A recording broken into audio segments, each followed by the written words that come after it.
โอมคันลูกกูจะปลุกหนุมานให้หน้าที่การงานข้าจงรุ่งเรืองทำการสิ่งใดก็ให้สะเทือนถึงเมืองมั่งมีซึ่งเงินทอง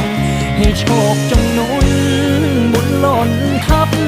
ตกถิ่นแดนใดอย่าได้หม่นมองบารมีปู่จงคุ้มครองป้องภัยลูกทีโอมคันลูกกูจะปลุกหนุมานให้หน้าที่การงานข้าจงรุ่งเรืองทำการสิ่งใดก็ให้สะเทือนทั้งเมืองมั่งมีซึ่งเงินทอ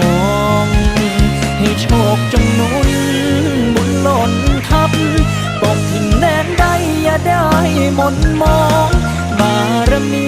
ปู่จงคุ้มครองป้องภัยลูกทีบารมีปู่จงคุ้ม